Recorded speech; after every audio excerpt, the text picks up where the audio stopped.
Olá, bem-vindos a mais um evento do Comitê Vozes Campinas. O Comitê Vozes, que faz parte do Grupo Mulheres do Brasil, este grupo que já contém mais de 102 mil mulheres inscritas e unidas nas transformações sociais do Brasil. Eu sou a Denise Vilalva, sou a líder do Comitê Vozes de Campinas, sou cientista, faço parte da pós-graduação da Unicamp no Instituto de Química e bolsista FAPESP. Hoje estamos aqui reunidas com mais 5 jovens mulheres cientistas da pós-graduação da Unicamp também, para homenagear o Dia Internacional das Mulheres e Meninas na Ciência.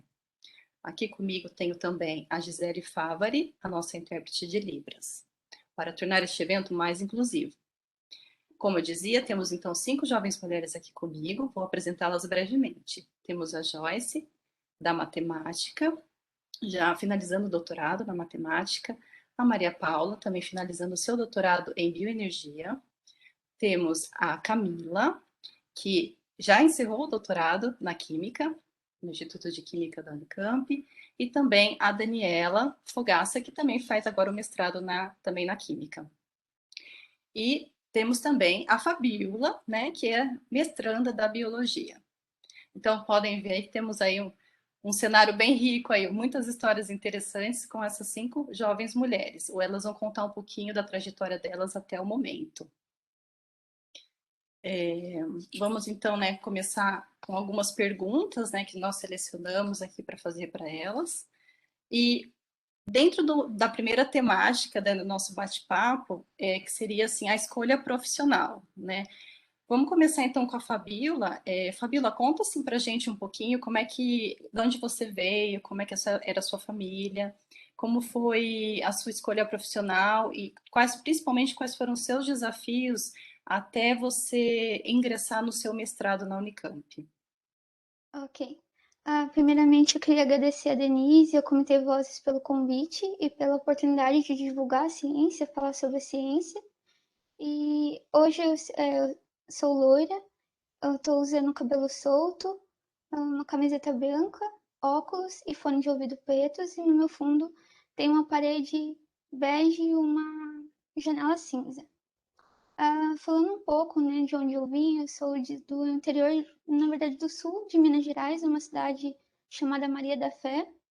Eu cresci até os 17 anos numa zona rural, né, com a minha família, e, e lá eu vivia com a minha família e eu tinha que escolher entre duas, digamos, áreas que eu gostava muito, né, desde criança, enquanto eu brincava sei lá, pelos passos lá da minha família, eu ficava intrigada como que tinha diversas formas da natureza, os formatos de folha, e eu gostava muito de ciência.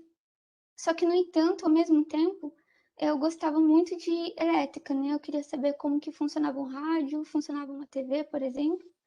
E até que um dia eu resolvi desmontar um rádio para entender como funcionava. E depois eu não sabia montar, né? Então a minha mãe está descobrindo agora que eu estraguei o rádio dela, mas tudo bem. E então eu tinha essas duas áreas durante a minha vida, né, de estudante para decidir biologia ou elétrica. As duas eu gostava muito, mas o que eu decidi então, no ensino médio, ali pelo segundo ano do ensino médio, eu tinha que ter uma decisão. Então, eu fiz o técnico em eletroeletrônica pelo Senai e foi onde eu tive certeza que não era elétrica.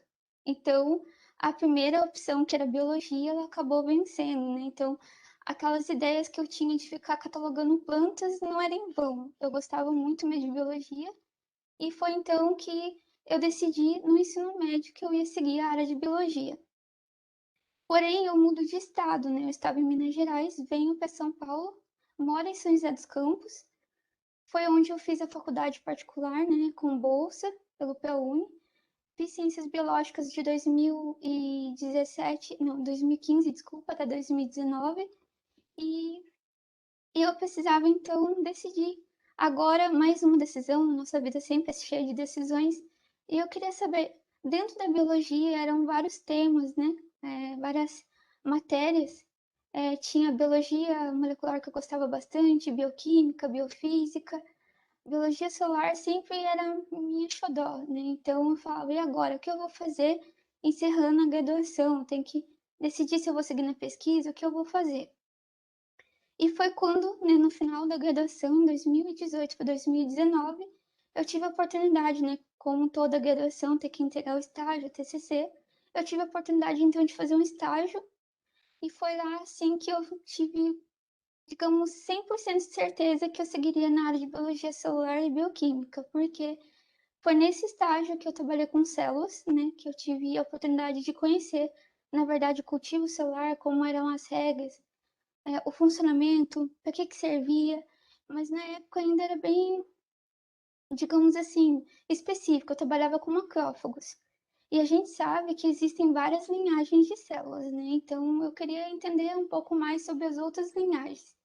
Foi então que durante as férias da graduação e no mesmo tempo do meu trabalho, porque eu trabalhava e estudava, eu me inscrevia para todos os cursos de verão que aparecia, que eu sabia que ia ter a oportunidade de, né, de fazer um estágio com células. Então, eu me inscrevia e esperava receber o resultado. Até que então eu tive a oportunidade num laboratório da USP. E lá eu trabalhei com células de pâncreas. Então, eu já conhecia duas linhagens, mas eu ainda não estava satisfeita. Uhum. Então, eu corria atrás de mais estágios durante as férias, né? Em vez de descansar, a pessoa corria para entender um pouco mais de células. Foi quando, em 2019, eu fui para a USP em 2018, nas férias de janeiro. Em 2019, eu tenho a oportunidade de trabalhar no laboratório daqui da Unicamp. E aqui eu conheci, acho que, umas 5 linhagens diferentes. E aí eu realmente tinha certeza, então, que era a área que eu seguiria para o mestrado. Tá vendo, gente? Cientista é assim, é curioso já desde quando nasce. Né? A gente pode ver a história aí da Fabíola, ela não se contentava. Nas férias ia lá, queria saber mais linhagens, conhecer mais sobre aquilo que estava surgindo ali, uma nova paixão pelas células, né, Fabíola? Agora, continuando assim nesse tema, né, primeiro tema escolhido para a gente falar sobre escolhas profissionais, eu pergunto agora para Camila, que também teve uma origem bem parecida assim com a história da Fabíola, né? Teve um incentivo muito grande da família para os estudos. Conta pra gente, então, Camila, como que era a sua infância, do que você brincava e até você decidir por esse curso que você fez, a sua graduação em restauração de bens culturais, que é um curso bem assim inusitado, né? Não é, a gente não escuta muito falar sobre esse curso no Brasil. Conta pra gente. Obrigada, Denise. Eu também quero agradecer ao Grupo Mulheres do Brasil, ao Comitê Vozes e a você pelo convite. Eu estou muito contente de participar dessa conversa. Bem, primeiro a audiodescrição. Eu estou usando uma blusa cor-de-rosa, fones de ouvido. Eu tenho cabelos castanhos e olhos castanhos. Estou usando um fone de ouvido branco e atrás de mim existem algumas estantes cheias de livros e uma parede cor-de-rosa. Sim, parecido um pouco com a Fabíola, na minha infância eu também era muito curiosa e eu queria ser arqueóloga. Então, no quintal de casa, eu me aventurava no meio do mato, eu tentava fazer moldes de gesso usando o ossinho da coxinha de frango e cheguei à decisão de que seria arqueóloga. Os meus pais, eles são de origem bastante humilde, eles vêm da zona rural aqui de Minas Gerais, na região metropolitana de Belo Horizonte, Igarapé e Itatiaia-Sul, são duas cidades ainda bastante rurais hoje em dia, e eles são mais velhos.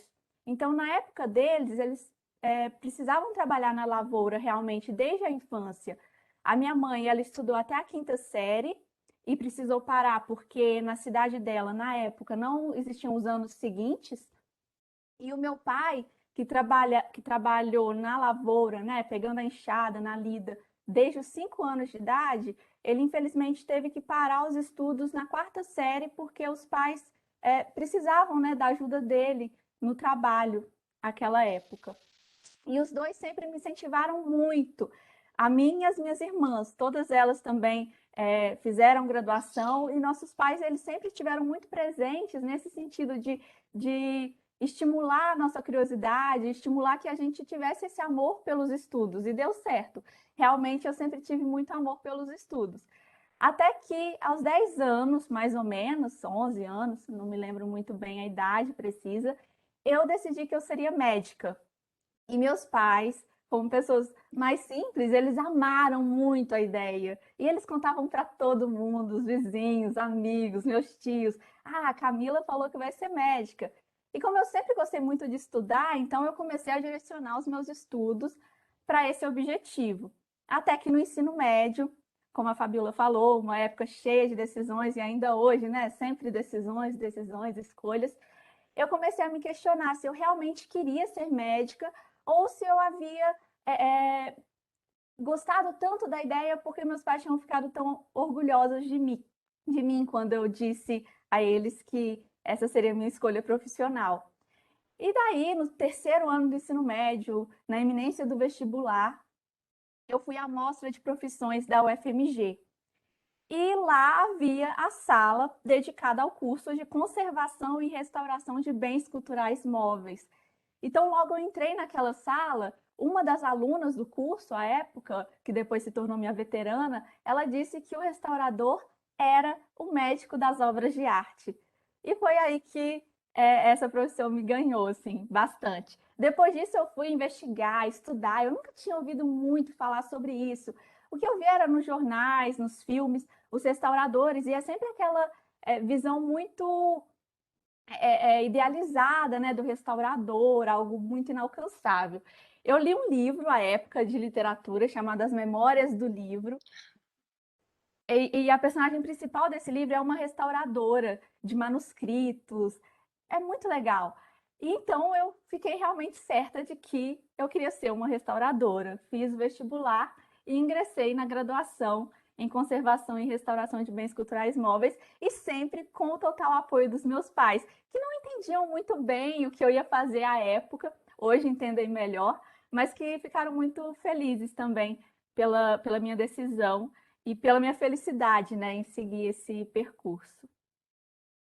Obrigada, Camila. E essa trajetória que você vem traçando até o momento é muito linda, então parabéns. E vamos agora, então, falar sobre um outro tema agora. A gente vai falar sobre como era a idealização do curso de graduação, quando a gente, né, vocês estavam antes de cursar na escolha profissional, e como foi para vocês participar da iniciação científica. Para quem não sabe, durante a graduação, os alunos têm a oportunidade de fazer uma iniciação científica junto de um professor, né? Então, é quando ele começa a desenvolver um pequeno projeto de pesquisa. Então, é o primeiro contato, né, que o aluno pode ter efetivamente com alguma área ali do curso de graduação. Então, vamos começar com a Daniela. Ô Dani, você tinha uma visão idealizada antes de entrar na graduação? Você é paulistana, né? Acho que a sua referência como universidade era a USP, imagino.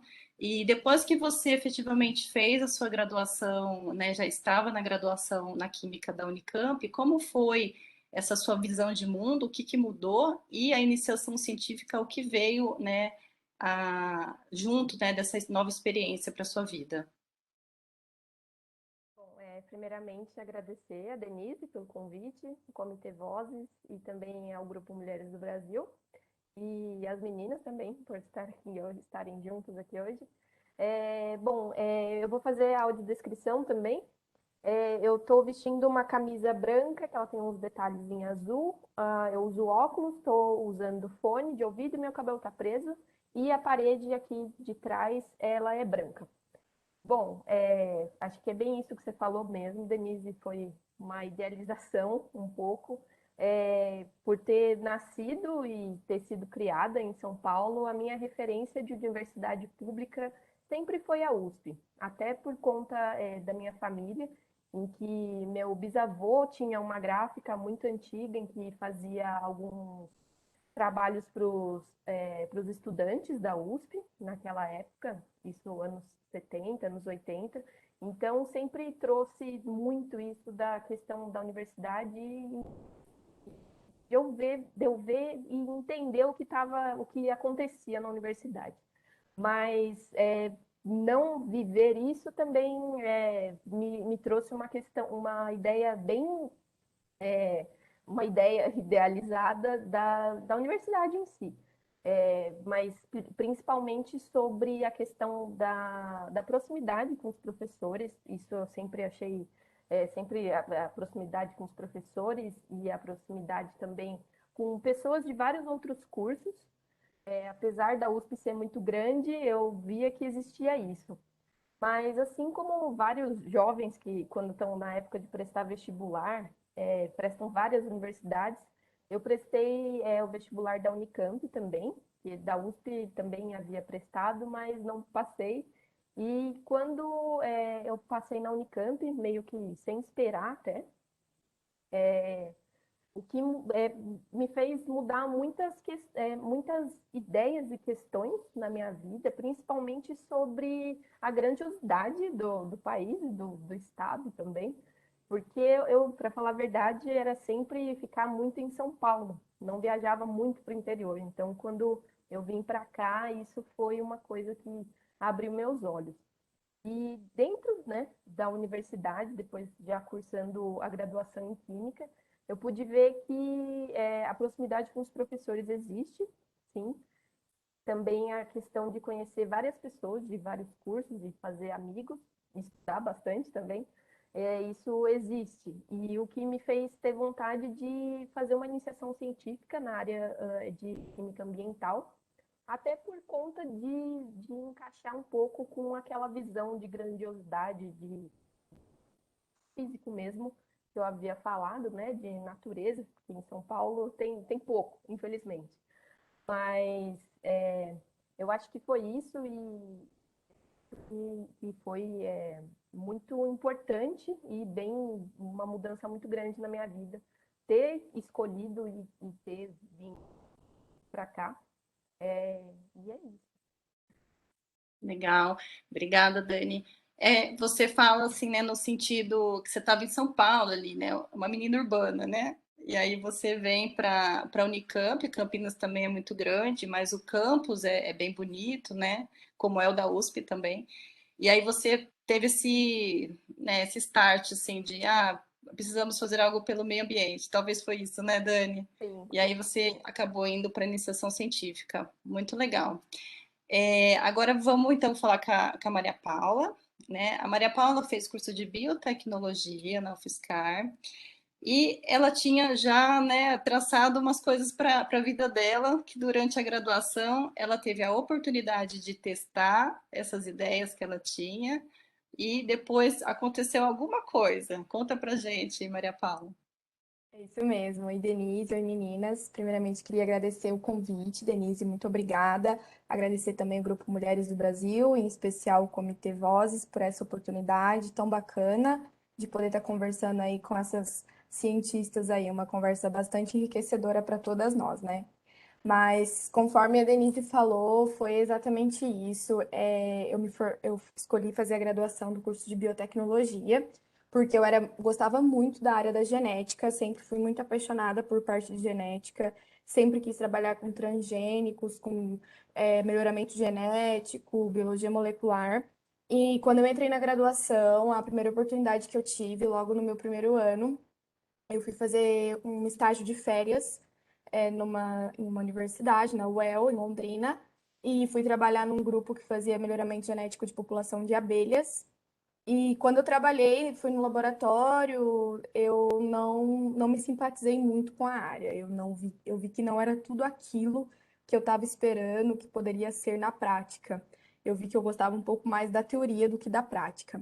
Mas, de qualquer forma, eu continuei seguindo aí nessa linha de pensamento da genética e falei, não, ainda é muito recente, tudo muito no começo, vou dar mais uma chance para mim, junto com a genética.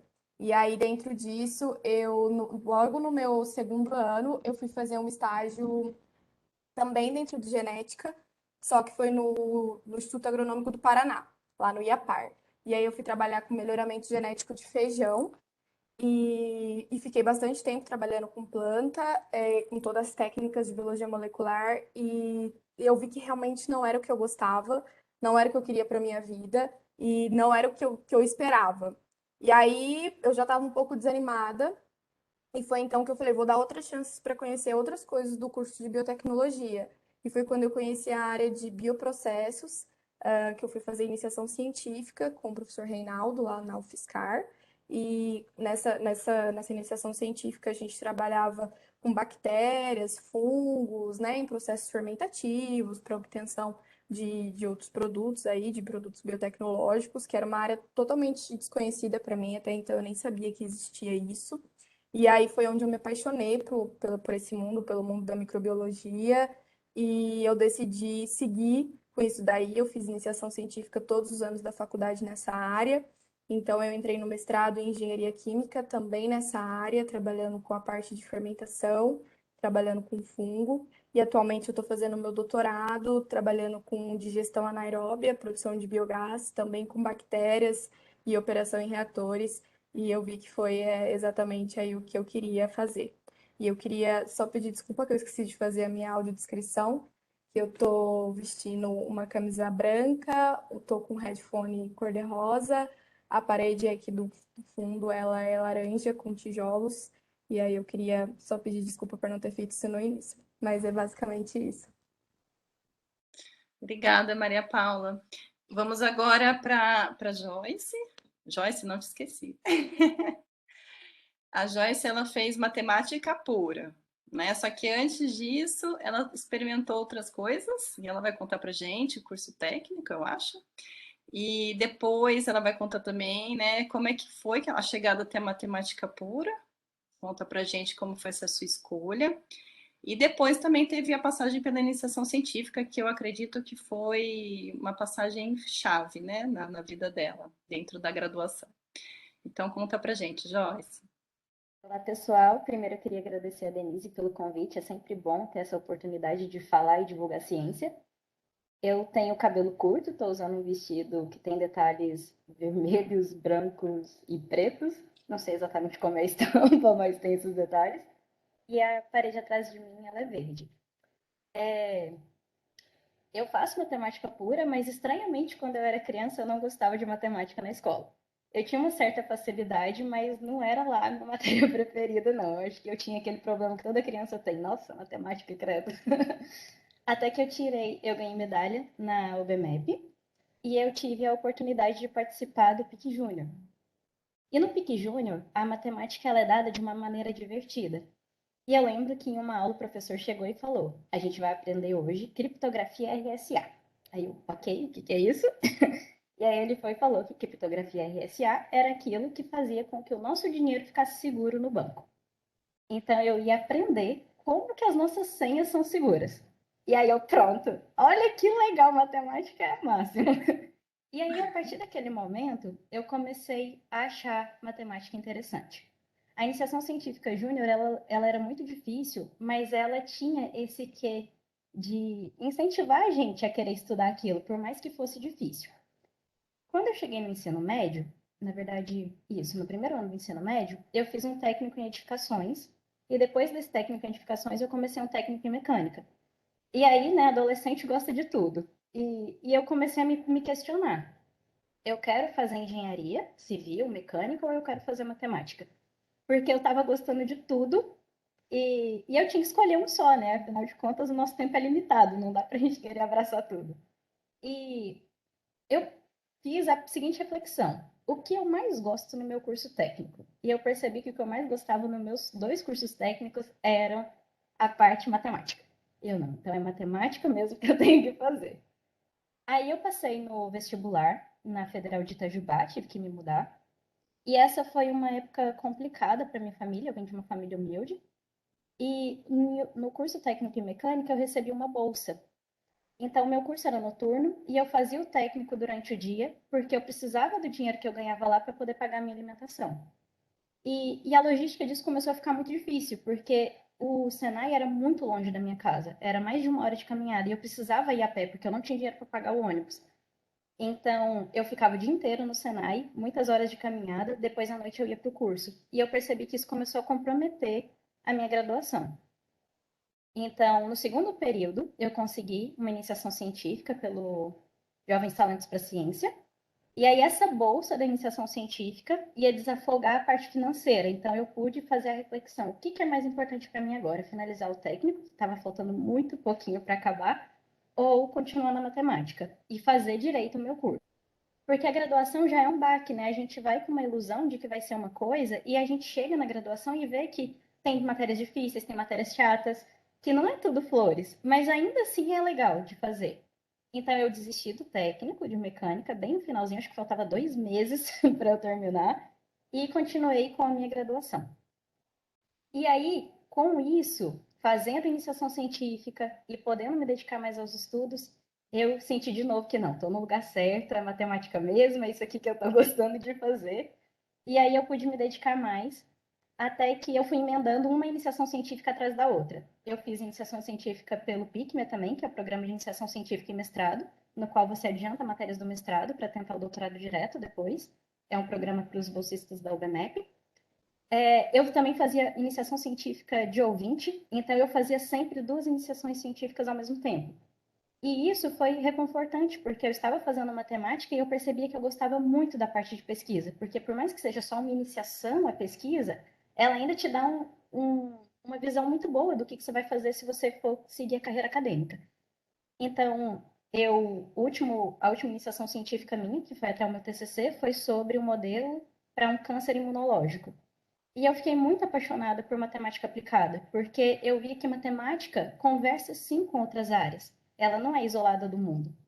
E eu fui para o mestrado em matemática pura, com a intenção de adquirir bagagem suficiente em matemática para poder depois ir para um doutorado em matemática aplicada.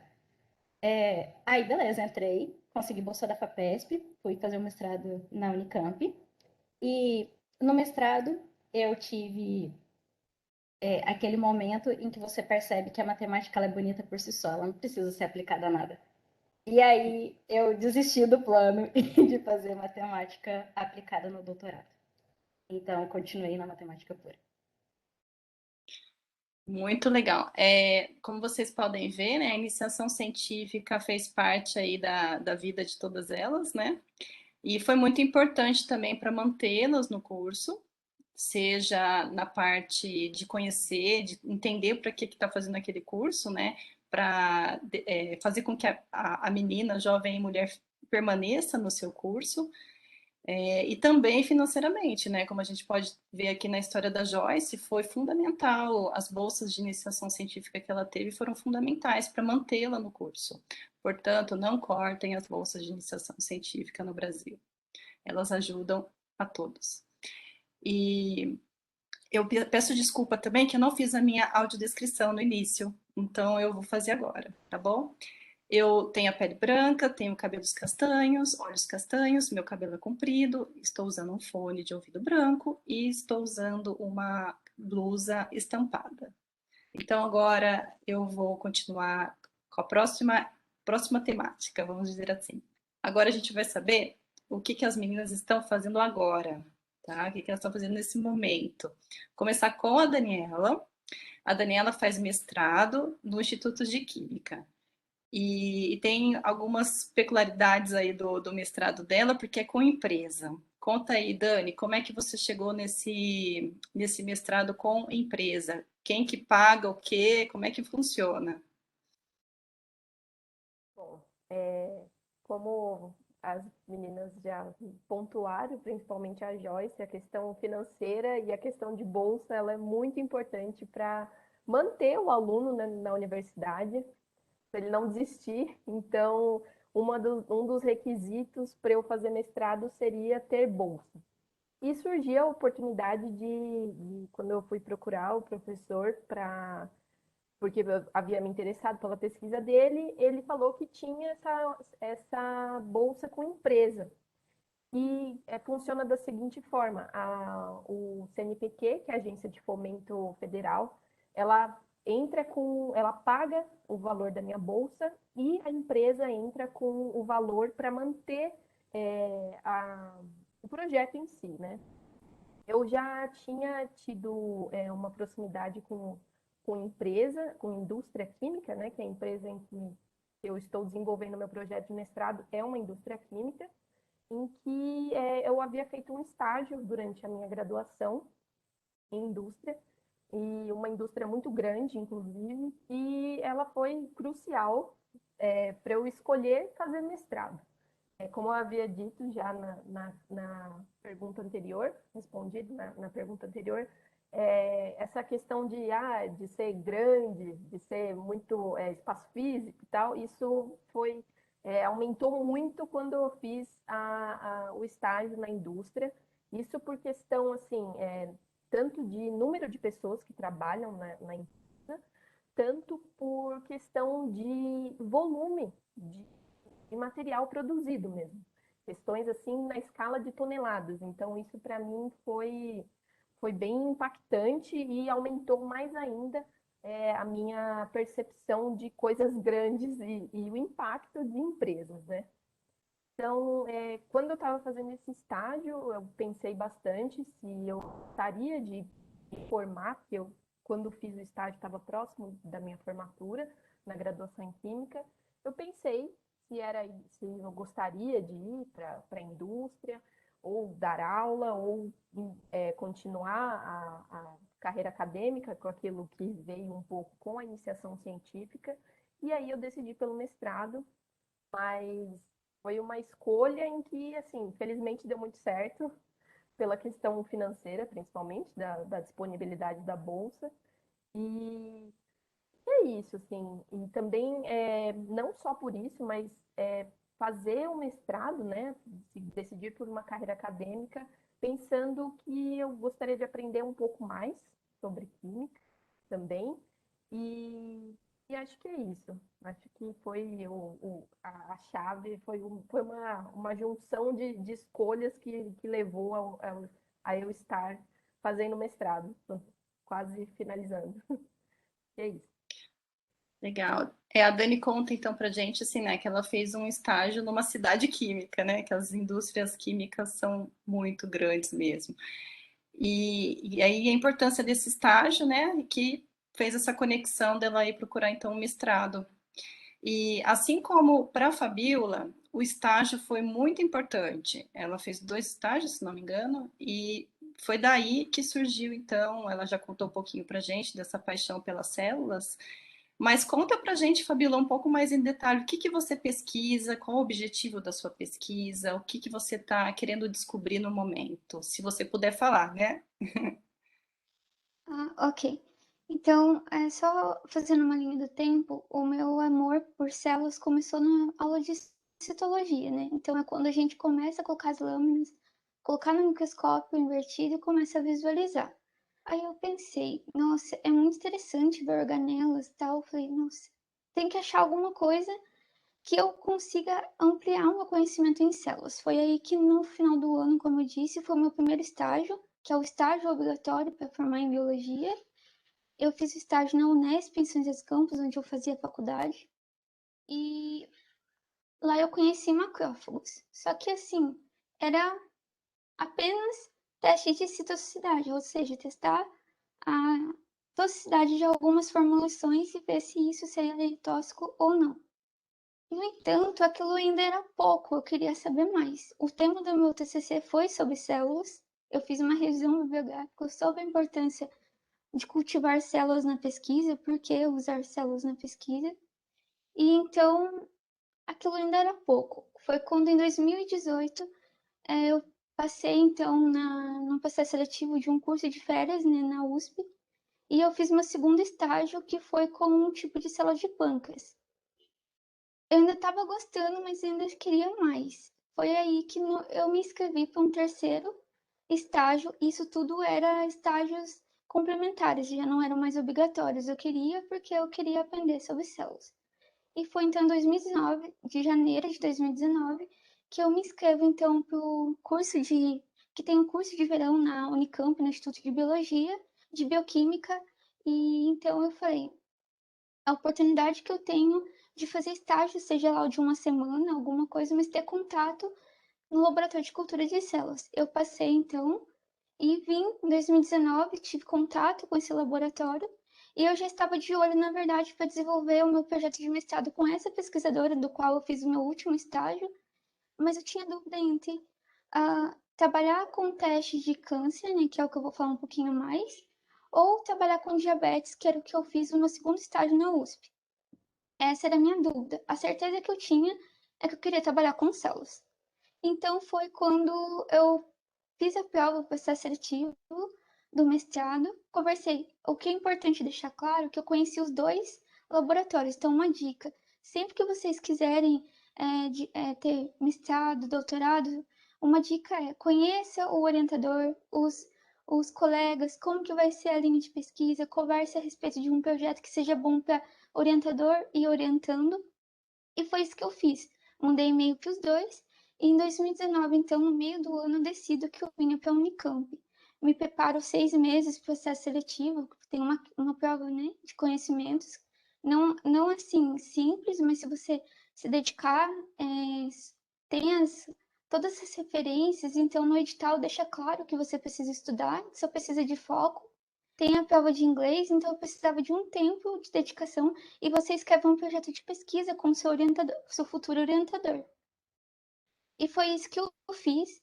Em 2019, no final, eu passo no mestrado da Unicamp, né, que foi um sonho, porque eu falava, nossa, aquela síndrome do impostor, né? A gente acha que nunca é capaz, mas foi então que eu tive a notícia maravilhosa. Em 2020, eu começo então o mestrado que eu estou atualmente, mestrado em Biologia Funcional e Molecular.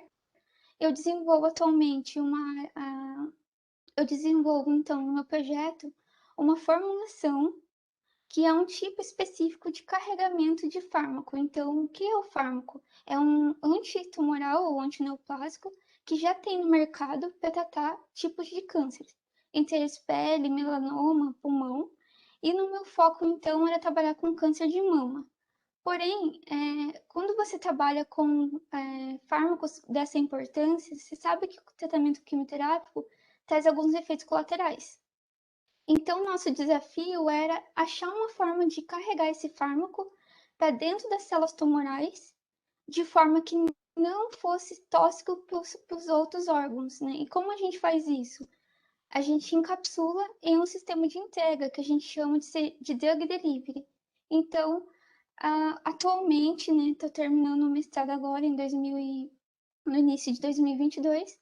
Eu comecei então no primeiro ano o desenvolvimento dessa formulação, que é onde você testa a composição de todos os lipídios, né, que é o tipo de carregador que eu uso.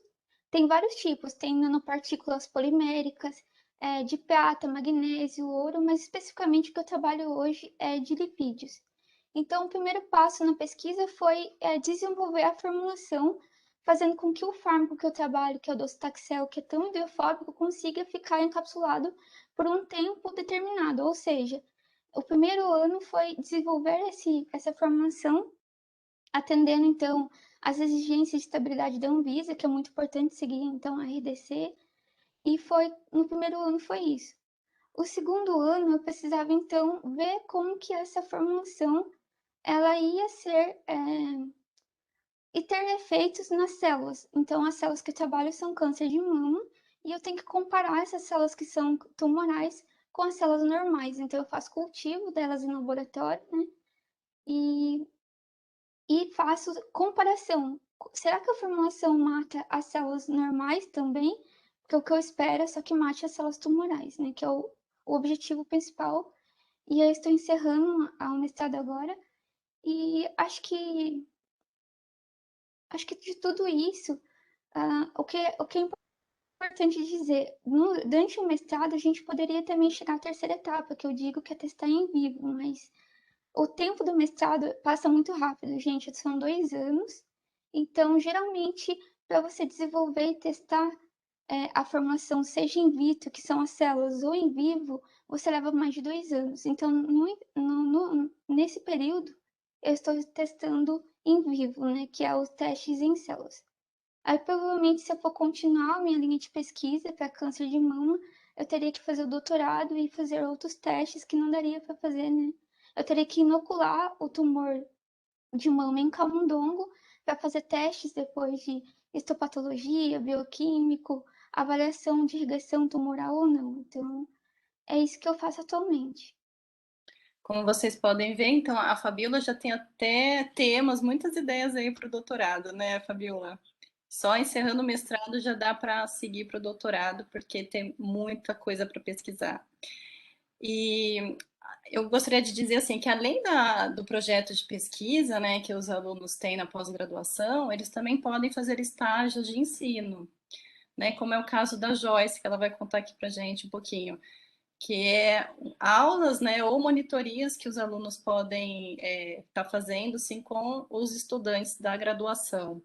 Então, conta aí para a gente, Joyce, como que tem sido, acho que até você já acabou, não sei, essa experiência, e conta também, né, emendando aí essa experiência de se você virou youtuber, parece. Conta aí para gente como foi isso. Então, como eu tinha falado, a iniciação científica serviu para eu ver que eu gosto de pesquisa. Só que a gente sabe que no Brasil, o pesquisador, ele quase sempre também é professor, porque acho que o emprego dos sonhos, na maioria das vezes, é dar aula em universidade. E a pesquisa no Brasil é feita pelas universidades. Então, como desvincular essas duas coisas, né? Então, se eu gostasse só de pesquisa, talvez eu fosse ter uma profissão um pouco frustrada no futuro. E então a Unicamp tem o programa de estágio docência, que é o PED, e no mestrado eu participei e no doutorado também. No doutorado acho que já peguei essa experiência 3 vezes. E eu vi que eu adoro lecionar. Eu adoro dar aula, adoro tirar dúvidas. Então, acho que eu tô realmente. Eu escolhi direito, né? Eu gosto de pesquisar e gosto de dar aula. E começou a pandemia, e isso foi um caos, enfim, todo mundo sabe. E nesse período de adaptação, o estágio ele passou a ser remoto. E enquanto a gente ainda não sabia como fazer com as monitorias de dúvida, né, já que eu também dava uma aula na semana, os alunos estavam mandando frequentemente dúvidas por e-mail. E eu dando PED de cálculo 1. Como você responde uma dúvida de cálculo 1 por e-mail? É possível? É, mas não fica bom. Eu fazia textos quilométricos e eu ficava me sentindo frustrada, porque, poxa, o aluno provavelmente não está entendendo o que eu estou querendo dizer aqui. Aí eu comecei a gravar alguns vídeos, eu sou muito tímida, então eu pegava a dúvida do aluno, gravava um vídeo e mandava para ele no Telegram. Aí a resolução caía, ou depois alguém me mandava e-mail, o meu colega falou que você fez um vídeo com tal dúvida, você pode me mandar também? Aí lá ia eu subir vídeo de novo para mandar para outra pessoa no Telegram. Isso começou a ficar caótico, porque no semestre que eu estava sendo PED de cálculo 1, a gente tinha 1.300 alunos matriculados em cálculo. Eu tinha cerca de 100 alunos, né, nas minhas duas turmas. Só que isso começou a vir e-mails de pessoas de várias turmas querendo os tais dos vídeos, respondendo as dúvidas. E aí eu falei, meu Deus, isso está começando a ficar um pouco caótico, como que eu vou dar conta dessa demanda? Aí me sugeriram de colocar no YouTube. Aí eu coloquei não listado. Não resolveu o problema, eu continuava recebendo e-mails com manda o link, porque se está não listado, a pessoa não consegue achar na busca. E foi aí que eu criei coragem de realmente deixar o canal público. E, e aí eu pensei, tem muitas aulas no YouTube, muitas mesmo. Se eu for continuar com o canal, eu quero falar sobre carreira acadêmica, eu quero falar sobre mulheres na ciência, eu quero também dar as aulas, né? Porque eu acho que didática muda de uma pessoa para outra. A gente às vezes tem familiaridade com a explicação de um e não tem com a do outro, então eu acho que nunca é demais. E por mais que a gente tenha, sim, canais de divulgação científica no Brasil, eu sinto um pouco de falta de mulheres comandando canais de divulgação científica. Então, no canal eu tento trazer um pouco disso. O canal chama Mas Você Só Estuda, porque essa é a pergunta que eu mais escuto na minha família, né? Você não vai começar a trabalhar, não? Tá estudando ainda? Não, não só você, Joyce, todo mundo Acho que é escuta essa geral. pergunta aí. É. E aí eu tento trazer esse tipo de conteúdo no canal. Só que assim, o canal ele tem um ritmo lento de produção de conteúdo, porque o doutorado me exige muito. Então, conciliar as duas coisas é bem difícil. Excelente. Depois vocês acessem aí, então, o canal da Joyce. Bom, é questões matemáticas, né? Então, se estiverem precisando aí de alguns ensinamentos, tá indicado. Agora vamos falar com a Maria Paula. Maria Paula, ela está agora, acho que já encerrou, está encerrando o doutorado em bioenergia, só que esse doutorado é uma coisa bem inovadora, assim. Então, é um convênio de 3 universidades, já no formato EAD, e aí ela vai contar para a gente o conteúdo desse doutorado, o que ela aprendeu ali, as pessoas que mais buscam, né, por esse doutorado, e as perspectivas, né, de uma pessoa que passa por ele, de atuação, seja na indústria ou em universidade mesmo, a pesquisa. E conta pra gente um pouco sobre tudo isso, Maria Paula. É exatamente isso, Denise. O meu doutorado, ele é do programa da bioenergia, e esse doutorado, ele é integrado entre a Unicamp, a USP e a Unesp. Então, você consegue entrar nesse programa por qualquer uma dessas três universidades, de acordo com o professor que seja associado, né? Então, não é aquele estilo tradicional que a gente conhece, que é de um instituto ou de uma faculdade, só do Instituto de Química, só da Faculdade de Engenharia Química. Não, ele é uma coisa bem integrada para vários institutos em três diferentes faculdades. Então, por exemplo, a própria Unicamp, ela tem contribuição de professores da engenharia química, engenharia agrícola, da química, da economia, da biologia. Então, são professores e pesquisadores de diversas áreas, porque ele tem um caráter interdisciplinar. Ele procura fazer a pesquisa de planejamento energético em todos os ramos da área da energia, das energias renováveis que existem aí, que estão surgindo aí. E ele tem a característica de ser totalmente em inglês. Então, as aulas que nós temos são todas em inglês, a escrita de qualificação é em inglês, de tese, de defesa, é tudo em inglês. Por quê? Porque ele quer receber alunos de outros países, ele quer estar aberto para conseguir receber alunos estrangeiros e conseguir fazer essa inclusão. E aí, com isso, tem bastante gente de diferentes países aí que eu já conheci, que estão dentro do curso de doutorado. E além disso, as nossas aulas, elas, como a Denise falou, elas são EAD porque elas são num formato que nós aqui na Unicamp, por exemplo, eu sou aluna da Unicamp e eu me inscrevi em uma disciplina, só que essa disciplina quem dá é o professor da Unesp de Rio Claro. Então, eu que me inscrevi, o aluno da Unesp de Rio Claro, o aluno da Unesp de Botucatu, o aluno da USP de São Paulo, todo mundo assiste a aula ao mesmo tempo, que ela é uma aula ao vivo, e a gente assiste, né, por teletransmissão, só que cada um no seu instituto. Então, por esse motivo, ele sempre procurou integrar todo mundo junto, ao mesmo tempo assistindo ao vivo a aula. Então, ele também permite aí essa integralização. Esse doutorado ele é um doutorado direto, então muitos doutorados têm um pré-requisito de ter mestrado, né? Esse não tem esse pré-requisito, e isso faz com que muitas pessoas de indústria que trabalham no mundo corporativo procurem esse doutorado, esse programa para fazer, porque ele acaba facilitando a entrada dessas pessoas para o mundo da pesquisa. Eu acredito que esse formato ele acaba também derrubando um pouco aquela barreira que existe entre a indústria e a academia, né? Muitas vezes a academia fica num canto isolada fazendo pesquisa e a indústria em outro canto isolada trabalhando. E esse programa ele veio justamente para quebrar isso, para mostrar que ambas podem andar junto. O que, na minha opinião, é muito importante para o Brasil, porque foi como a Joyce falou, a maior parte das pesquisas no Brasil elas acontecem dentro de universidade. Existe também pesquisa dentro de indústria, mas é bem mais difícil, é uma outra visão que existe dentro das indústrias, totalmente diferente da universidade, e eu acho que tem que existir essa integralização, essa comunicação, porque ambos têm a ganhar muito, tanto a indústria como a academia. E aí eu acho que essa é uma visão bem inovadora aí, e é o que vai conseguir sustentar a pesquisa aí no nosso futuro. Uhum. Sim, é uma tendência, né, que as empresas que desenvolvem pesquisa, né, que estão interessadas ainda mais no assunto de bioenergia, né, Sim, um assunto tão, assim, importante na atualidade, sempre muito importante, mas ainda mais importante agora, voltem para a universidade para essas parcerias, né, isso é exatamente. fundamental aí para nós. Exatamente. E agora, vamos então saber sobre experiências internacionais. A gente tem aqui a Camila. Ela, como a gente já falou, né, ela fez uma graduação diferente, né, a temática de conservação de bens culturais, móveis, né, falei certo?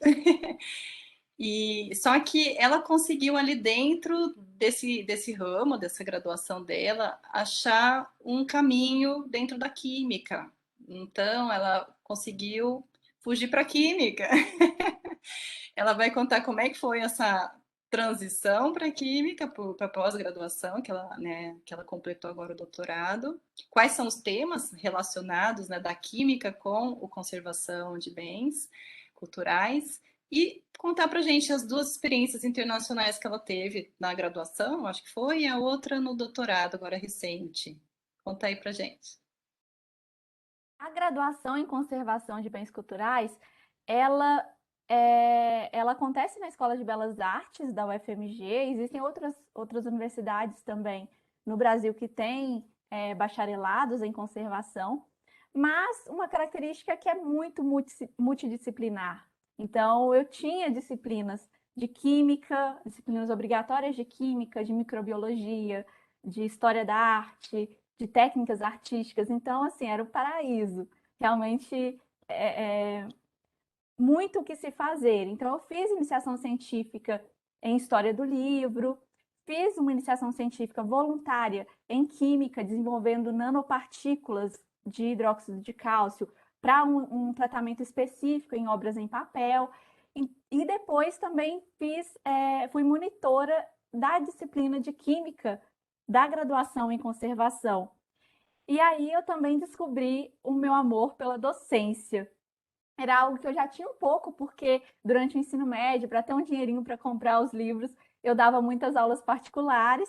Então, eu realmente me encontrei ali muito feliz em conseguir ensinar química, que era também uma disciplina que no colégio eu gostava muito, e na graduação também era interessantíssima para mim, porque assim a gente consegue entender os processos de degradação, né, dos materiais que compõem as obras de arte e, principalmente, como conservar, como proteger esses mesmos materiais. E foi isso que eu segui, assim, o percurso que eu fui trilhando, um pouco naturalmente, sem perceber muito bem. Eu já estava ali fazendo esse meio de campo entre química e conservação, sem ter me dado conta que eu tinha iniciado isso. Então, durante a graduação, o meu trabalho de conclusão de curso já foi sobre o uso de nanopartículas, né? Nanopartículas mais sustentáveis, vindas das plantas, para restaurar obras de arte. E por isso eu prestei, né, a prova de seleção para o mestrado na Química, no Departamento de Química da UFMG também. Durante a graduação, esqueci de falar, fiz, né, um intercâmbio através de um programa da UFMG que se chamava Minas Mundi. Eu não tenho muito contato hoje em dia, então eu não sei se ele continua existindo, mas foi uma experiência incrível para expandir os horizontes, né? Eu fiquei lá no Departamento de História e Arqueologia, então finalmente a arqueologia lá da infância pôde se concretizar um pouco, mas foi uma experiência incrível. Eles têm um laboratório de análises químicas para artefatos arqueológicos que é muito interessante e que abriu meus olhos para muitas coisas também.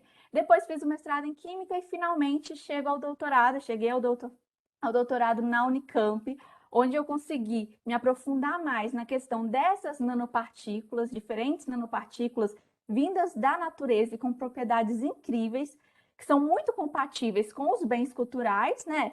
E principalmente os bens culturais que são à base de madeira, papel, né? Porque eles têm esse componente em comum que é a celulose.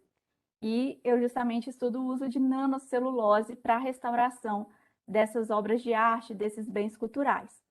Por isso, em 2020, um pouco antes da pandemia começar, eu fui fazer um estágio de pesquisa, né, de doutorado na Universidade de Florença, na Itália. Eu fui bolsista do CNPq durante o doutorado, então eu mantive a minha bolsa de doutorado aqui no país e recebi um auxílio do Ministério de Relações Exteriores lá da Itália. E foi assim que eu consegui passar esse período, né, de 6 meses na Itália.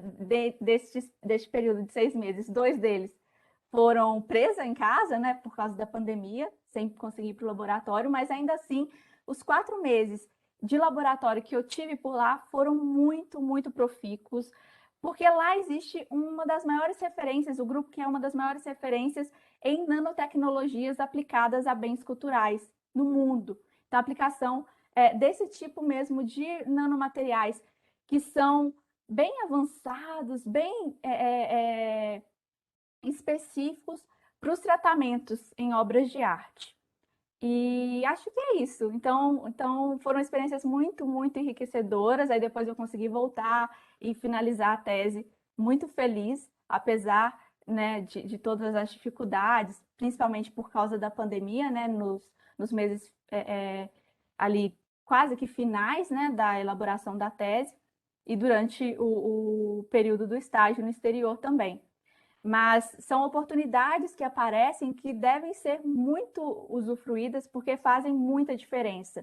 Ver como outros grupos de pesquisa trabalham e, assim, tentar consolidar e criar também as nossas ideias de linhas de pesquisa, né, de inovação.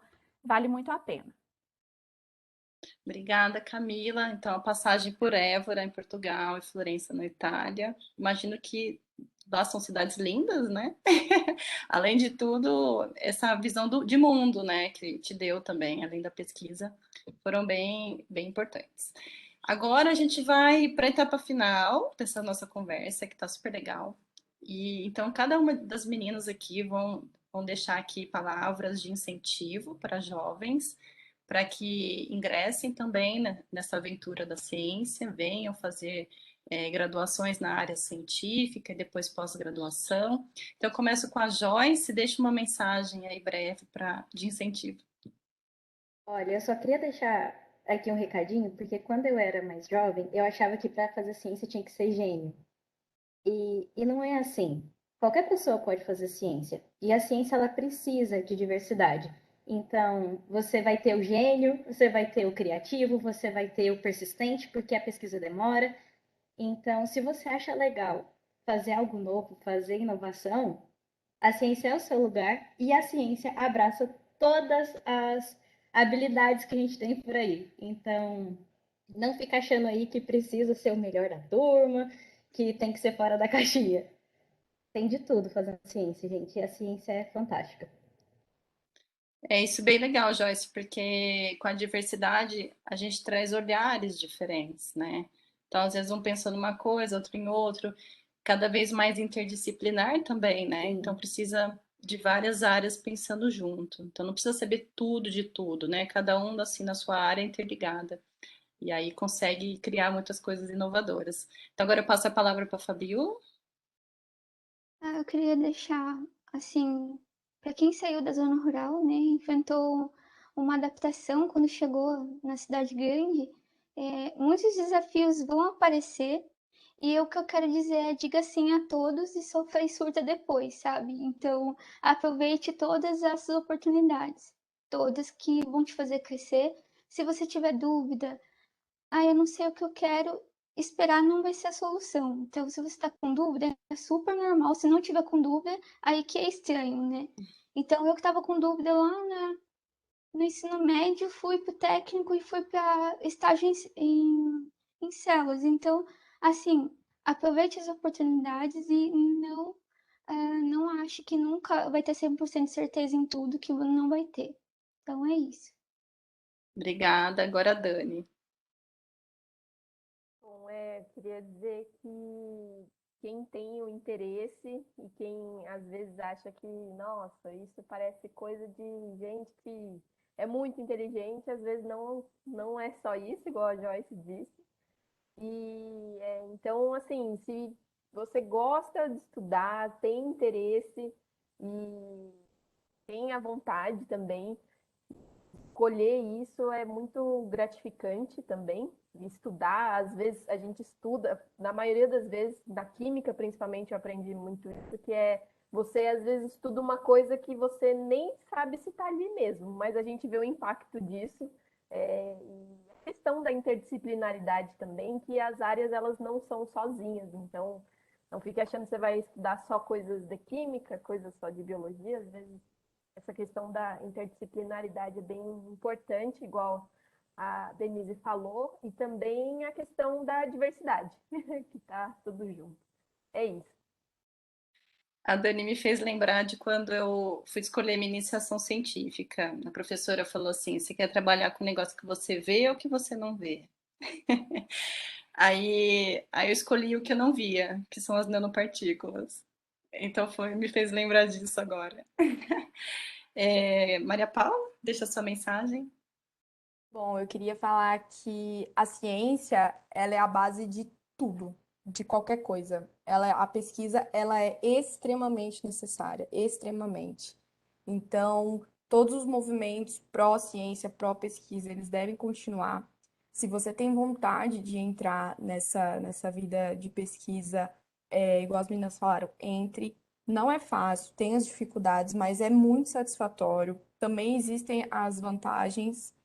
E a ciência, a pesquisa, ela é importante para qualquer área, qualquer área. Você, para o mundo desenvolver, para o mundo se manter, ele precisa ter pesquisa em tudo, desde o que já foi, na história, no passado, até para o futuro, o que que a gente vai fazer, como que a gente vai resolver, porque tudo só anda através de uma boa pesquisa da ciência. A gente viu aí por conta do coronavírus, o desenvolvimento de vacinas, todo esse avanço, o quanto a ciência é importante, o quanto é necessário ter investimento em ciência, em pesquisa, e isso em todas as áreas, tanto em parte de sociais, tanto na área de humanas, quanto na área de biológicas, exatas, todas são importantes porque elas se encaixam, elas falam umas com as outras, e é isso que é o que faz a gente aí conseguir continuar vivendo nesse mundo que está cada vez mais complicado.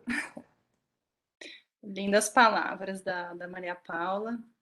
E eu complemento, né, que o desenvolvimento da pesquisa no Brasil, por que que ela é tão importante? Também para a gente não ser dependente, né, das tecnologias e inovações de outros países.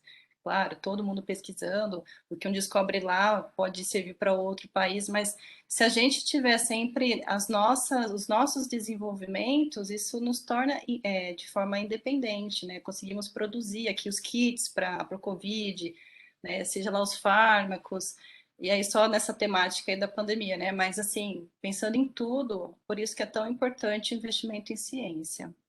Passo a palavra agora para a Camila. Concordo completamente com tudo o que vocês disseram até aqui. E é exatamente isso: ciências exatas, ciências humanas, ciências econômicas, ciências políticas. A gente tem uma pluralidade de campos, né? E de ciências que precisam ser exploradas e precisam ser solidificadas para que a gente possa crescer enquanto país e enquanto indivíduos também. Então, se você tem ali ó, o mínimo interesse que seja, procure, pesquise e vá lá, se aventure, porque realmente é uma aventura cheia de percalços, mas cheia de felicidade também, cheia de sorrisos, cheia de, nossa, é isso. É um sentimento muito, muito, muito recompensador, assim, de fazer ciência, independente da ciência que você está fazendo. E tem ciência para todo mundo. Obrigada, Camila. Eu, então, agora vou encerrar nossa conversa, que está muito legal, muito interessante. E em nome do Comitê Vozes do Núcleo Campinas e também do Grupo Mulheres do Brasil, eu agradeço aqui a presença de vocês todas, das 5 meninas aqui da pós-graduação e da Gisele. Agradeço também o nosso patrocinador, a Cosnatec, Cosnatec, que é uma empresa de pesquisa, desenvolvimento e inovação, com foco em encapsulação de ingredientes ativos em aplicações diversas, médico-farmacêuticas, cosméticos, agroindústria e veterinária. Lembrando que a Cosnatec, ela foi fundada por pesquisadoras da Unicamp. Então, aqui fica mais né, o meu agradecimento sincero e de muita luta, né, dessas pesquisadoras aí que, após toda a pós-graduação, doutorado, resolveram, então, realmente montar né, o seu negócio e botar a inovação se tornar um produto mesmo, né, para a sociedade. Então, agradeço imensamente a presença de todas vocês, agradeço a Gisele, né, e fico esperando, então, vocês que assistiram a gente até agora, para uma próxima vez. Obrigada.